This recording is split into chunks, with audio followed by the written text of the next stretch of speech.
Assalamualaikum warahmatullahi wabarakatuh.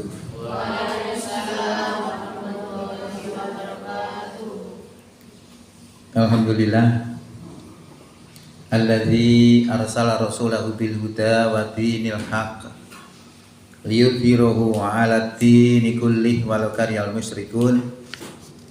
Asyhadu an la ilaha illallah wahdahu la syarikalah wa asyhadu anna Muhammadan abduhu wa rasuluhu la nabiyya ba'da.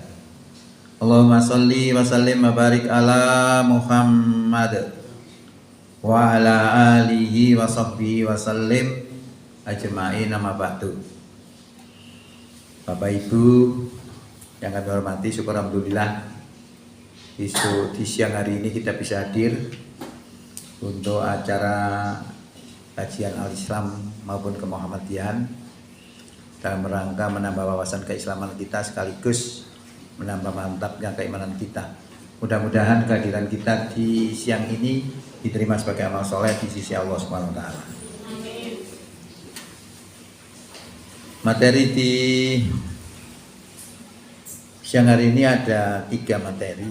Kalau nututi, kalau tidak ya cukupnya. Pertama, kemuhammadiyahan. Ini yang sifatnya global saja. Kemudian ada Isra Mi'raj, juga ada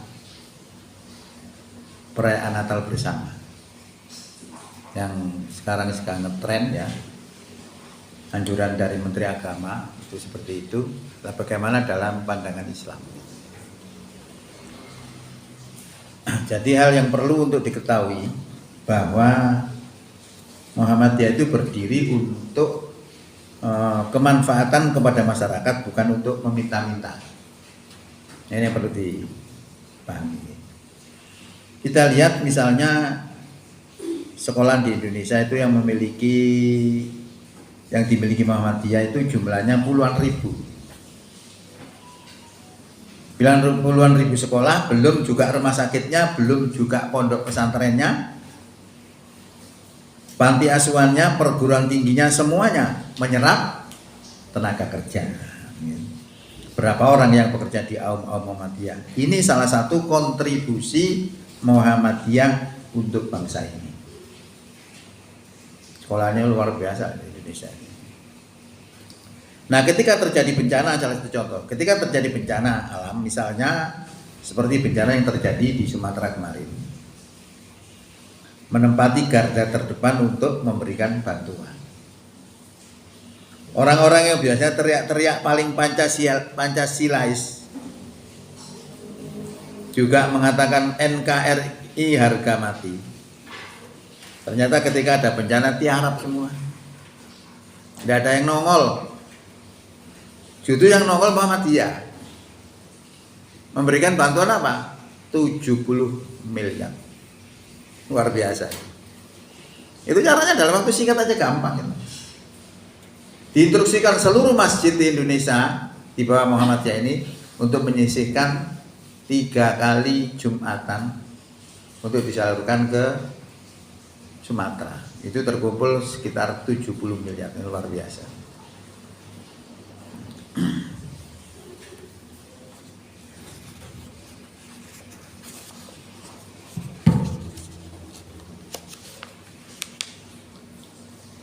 Kaleng Jumat untuk disumbangkan terhadap korban bencana alam di Sumatera ya kita ya. Beberapa hari yang lalu saya itu menghadiri undangan dari BWM Jatim untuk memberangkatkan apa? Memberangkatkan bantuan lagi. Bantuannya berapa? 11,5 miliar. Ini diperoleh dari share-sharean itu, dari rasisme. Itu Jawa Timur. Kemudian untuk Jawa Tengah 15 juta. Belum Jawa Barat, belum di daerah-daerah yang lain. Luar biasa nih kontribusi Muhammadiyah kepada negara. Ya. Bahkan Muhammadiyah ikut dalam merumuskan dasar negara Pancasila. Ini paling tidak pengetahuan dasar kita harus tahu. Bahkan Muhammadiyah tidak tidak membesar di Indonesia saja, tetapi berada di 31 negara dengan sebutan cabang istimewa Muhammadiyah. Ini artinya apa? Kondisi Muhammadiyah seperti itu sekarang.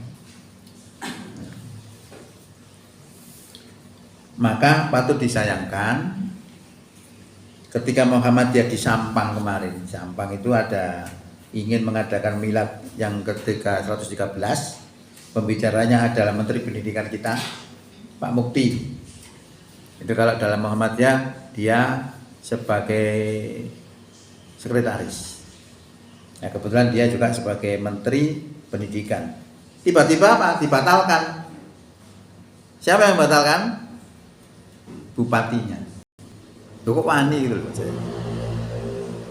Kok berani gitu. Ini kan ada Pak, masukan-masukan yang menganggap karena di Madura itu selain NU itu dianggap bukan agama. Itu masalahnya begitu. Mereka itu tidak ngerti ya sejarah. Nah, seperti mereka itu tidak mengenal sejarah Muhammadiyah, tidak mengetahui kontribusi Muhammadiyah pada bangsa-bangsa Indonesia, pada bangsa Indonesia. Dan kita juga patut bersyukur bahwa persyarikatan kita ini relatif tenang, tidak ribut masalah kepemimpinan, juga tidak ribut masalah keuangan. Tenang. Maka berapa banyak orang di luar Muhammadiyah justru mewakafkan tanahnya kepada Muhammadiyah, itu banyak sekali. Rata-rata tanah-tanah di Muhammadiyah itu kebanyakan mesti wakaf ya. Kalau kita dilihat di Gresik itu, di Manyar, di Gresik itu yang wakaf siapa? Pak Bisri ya. Banyak di wakaf karena orang lebih percayakan itu. Karena kalau diberi wakaf langsung diwujudkan dalam bentuk yang diinginkan oleh yang pemberi wakaf itu. Bapak Ibu yang kami hormati, sekarang kita lihat gonjang-ganjing di organisasi lain supaya kita bisa membandingkan dengan Muhammadiyah. Sementara itu di organisasi lain sedang terjadi keributan masalah kepemimpinan, masalah keuangan dan lain sebagainya. Tapi mari kita lihat di Muhammadiyah relatif tenang karena orang Muhammadiyah rata-rata niat ikhlas untuk membesarkan Muhammadiyah. Nah, di sana sering ribut karena di sana ada uang yang menggiurkan. Jangankan di Jakarta ya, di seperti PCNU itu kan NU pusat itu kan ribut ya perkara kepemimpinan. Pimpinan dipecat. Gara-gara apa? Rebutan pengelolaan masalah tambang yang diberikan oleh Jokowi kemarin. Itu rebutan yang mengelola. Nah, salah satu dari pengurus itu dikelolakan kepada pihak tertentu dan itu sudah diberi kontribusi juga 40 miliar atau 70 miliar begitu. Lain akhirnya jadi ribut sampai pecat-memecat dan sebagainya. Nanti kelanjutan saya belum mengikuti ya. Di Muhammadiyah tidak ada. Ini dari pimpinannya kan gak gelem. Lalu apa kalau gak gelem? Oh, gak dibayari. Ngoyo-ngoyo gitu. Di Muhammadiyah begitu. Makanya relatif tenang, tidak pernah ada keributan kepemimpinan, keuangan, tidak pernah dengar gitu. Ya. Nah, itu di Jakarta. Jangankan di Jakarta, di Mojokerto sendiri bisa kita lihat bahwa sebagian pengurus NU di tingkat cabang mendapatkan apa? Gaji. Ya. Mendapatkan gaji dari mana? Dari rumah sakit. Gajinya gak main-main. Siapa tahu berapa? Per orang. Jadi di Mojokerto itu ada pengurus misalnya semacam setingkat PDM itu kalau di Muhammadiyah ya. Itu berkantor di rumah sakit sebanyak 7 orang. Itu saya lihat terakhir itu 3 dari kota, yang 4 dari kabupaten. Itu semua dibayari oleh rumah sakit. Berapa bayarannya? Ada yang tahu? 19 juta per orang. Lumayan ya. Yang ini gak ada ribut. Mesti royoan, sikut-sikutan. Lah yang tidak dapat bayaran mesti ngeroweng. Gitu loh ya. Nah, saya itu dari mana informasi ini? Ya dari orang pengurus di situ tapi yang tidak dapat bayaran. Ngoceh. Ngamuk. Itu informasi seperti itu. Itu di Jakarta, di Mojokerto. Dan setiap tahunnya mereka juga memberangkatkan untuk ibadah umroh ke Tanah Suci. 50 orang. Beda dengan rumah sakit kita. Rumah sakit kita malah 4 miliar. Buka didik ya. Setahun ini 4 miliar. Kenapa seperti itu? Memang karena itu adalah regulasi daripada BPJS itu sendiri, atau termasuk juga regulasinya pemerintah yang mengisolasi supaya ada zona yang berobat di rumah sakit di Kota Mojokerto itu harus sudah ada ketentuan, harus desa ini ke rumah sakit itu, desa ini ke rumah sakit itu. Lah rumah sakit di Mojokerto kota itu jumlahnya 8, tapi wilayahnya sedikit, sehingga satu rumah sakit itu hanya bisa menampung 2 desa. Itu kalau sakit. Kalau tidak sakit, ya seharusnya tidak ada orang sakit itu baru bagus. Berarti rumah sakit itu nggak ada orang loro aja itu. Akhirnya tidak bisa. Lah yang di kabupaten juga demikian. Yang kabupaten itu tidak boleh berobat di kota. Karena peraturannya begitu. Akhirnya apa yang terjadi? Di kabupaten itu luasnya sangat luas, rumah sakitnya sedikit, sehingga rumah sakit di kabupaten laris manis. Itu yang terjadi. Makanya di kota itu rata-rata mesti kembang kempis karena seperti itu. Ya itu kondisi am kita. Bapak Ibu yang kami hormati, maka sebenarnya di tahun baru ini hal yang penting adalah evaluasi diri kita, meningkatkan daya juang kita untuk membangun Islam lewat persyarikatan Muhammadiyah. Cabang dan ranting pun diharapkan bisa bangkit membangun Muhammadiyah. Kalau di kota kita itu memang cabang dan ranting hampir tidak berdaya. Lawang PDM-nya saja tidak berdaya. Karena berdaya apa? Aum itu kan dipersiapkan, dibuat untuk apa? Untuk menunjang tujuan Muhammadiyah. Kalau aumnya tidak ada yang baik, ya bagaimana? Rumah sakitnya seperti yang diandalkan, ya tidak bisa menghasilkan apa-apa. Kalau kita bandingkan dengan di Madiun saja, jauh. Di sana itu tiap tahun dari rumah sakit itu dapat 1 miliar PDM itu. Dari sisa hasil usaha. Di tempat kita tidak ada. Dan kegiatan-kegiatan selalu mintanya uang kepada PDM. Ini kan berat sekali. Sedangkan kalau wilayah membuat kegiatan, itu mesti gayanya narik per orang berapa gitu. Jadi duitnya banyak, tidak pernah kalong. Tempat kita berat. Itu adalah untuk kita mengenal kondisi tempat kita. Sebagai contoh, kita perlu untuk memberdayakan cabang dan ranting itu. Beberapa minggu yang lalu saya juga mengadakan studi tiru mungkin dengan sekolah sini dulu ya, ke sekolah Muhammadiyah di Manyar. Ya sini ya. Iya betul. Dan sebelumnya juga studi tiru ke GKB Gresik Kota Baru. Demikian juga pernah studi tiru di Gondang Legi Malang untuk studi tiru ke SMK Gondang Legi. Ya. Sekolah itu sekarang menjadi sekolah rujukan. Dulu itu gini tengah sawah itu desa nih, jero atau mlebu nih. Sekarang menjadi sekolah rujukan bahkan sampai di pinggir jalan besar. Karena apa? Sekitar itu dibeli. Itu memang kata Romo tadi, tapi perjuangannya juga berdarah-darah. Gak terus bimsalapin tadi gede enggak. Prosesnya juga panjang ya. Nah ternyata sekolah di Manyar yang saya kunjungi itu adalah sekolah Muhammadiyah yang indah dan banyak muridnya, Siapa yang mendirikan? Ternyata yang mendirikan adalah ranting. Ranting semua. Oke, ini belas.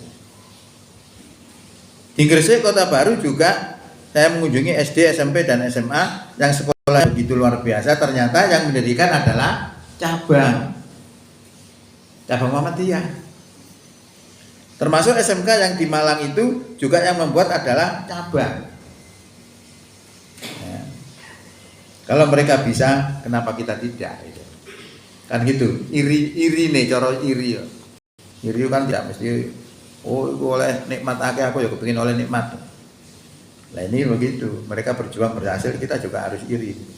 Supaya kita juga tertular bisa berjuang dan berhasil. Bapak Ibu yang kami hormati, maka syarat-syarat untuk sukses mencapai cita-cita adalah jika kita memiliki impian, memiliki cita-cita. Masih ingat lagi sekolah ini biasanya impian. Bisa tahu persis ini sejarah latar belakangnya kenapa didirikan sekolah ini. Ngerti persis. Punya keinginan lalu dilaksanakan maka sukses ya. Kita memahami apa yang harus dikerjakan untuk mencapai sukses tersebut. Jadi kalau kita punya cita-cita, kira-kira apa yang dikerjakan? Saya dulu itu tahun 88. Saya punya impian, saya harus punya perusahaan sepatu. Karena saya anggap, kenapa saya harus memilih sepatu? Karena di sekitar Mojokerto ini banyak penjual bahan, juga tenaga kerja. Tapi masalahnya saya tidak mengerti sepatu. Lah apa yang harus saya kerjakan untuk mencapai cita-cita itu? Saya data. Untuk mendapatkan informasi atau tentang sepatu saya harus menghubungi siapa. Terus apalagi yang dilakukan itu saya data semua dan itu saya kerjakan. Saya kerjakan dengan sungguh-sungguh. Akhirnya berhasil. Karena saya katakan berhasil itu saya itu bondone biyen iku 100 selawi. 100 selawi apa? 1000, bukan juta. Juta sih lumayan. 1000. Oh biyen Pak akeh. Enggak, walaupun dulu ya sedikit. 125.000 itu. Lah saya dengan modal itu saya laksanakan program-program yang saya tertulis tadi itu saya laksanakan dengan sungguh-sungguh, saya perjuangkan dengan sungguh-sungguh. Akhirnya alhamdulillah berhasil walaupun tidak menguasai se-Indonesia. Itu saya katakan berhasil karena modal saya cuma 150.000. Bisa saya pakai haji 2 kali. Bisa saya bangun rumah tingkat 3. Saya juga punya tanah-tanah di Juritan, punya tanah di Jombang. Dan juga sampai punya mobil 6. Ya, itu waktu itu. Itu berarti dari keberhasilan 150.000 tadi yang saya laksanakan dengan sungguh-sungguh. Ini contoh keberhasilan. Nah, sama dengan kalau kita punya cita-cita ingin mendirikan sekolah yang hebat, itu bisa. Tapi semangat jangan kendor gitu ya. Semangat harus tetap terpasang supaya kita memiliki energi untuk menggerakkan sekolah ini. Nah, kalau sekolah ini kita misalnya kepingin duwe murid 700 rek. Apa yang kita kerjakan kalau kita kepingin murid 700? Ya tentu kita akan promosi misalnya. Promosi apa? Kita catat. Kemudian apa lagi? Oh sekolah tidak cukup nanti kelas saya. Kita pikirkan membuat kelas. Ditulis semua. Dari mana uangnya? Ditulis. Kita perjuangkan semua. Insya Allah sukses. Tapi sungguh-sungguh, kalau tidak sungguh-sungguh, tidak akan. Oke. Itu adalah rumus sukses. Oke. Jadi kalau kita punya impian atau cita-cita tetapi tidak tahu apa yang harus dikerjakan, maka yang dijumpai adalah kegagalan. Jadi cita-cita tapi gak ngerti sing dicandai apa, gak iso. Gak akan berhasil. Itu rumus. Saya itu tidak sekedar teori tapi sudah praktek. Nah ini perlu kita sampaikan, apa saja tidak mesti harus mendirikan sekolah. Misalnya di rumah tangga, juga begitu, kepingin sukses, ingin punya apa, kita impikan, kita planning. kerjanya apa aja dan kita laksanakan dengan sungguh insya Allah sukses. Oke, mantap. Kalau kita punya impian, punya apa yang harus dikerjakan tetapi tidak dikerjakan dengan sungguh-sungguh, maka dipastikan juga gagal. Itu sudah mungkin dulu sudah pernah saya sampaikan, tapi ini saya ulangi lagi supaya kita ingat bahwa keberhasilan itu seperti itu.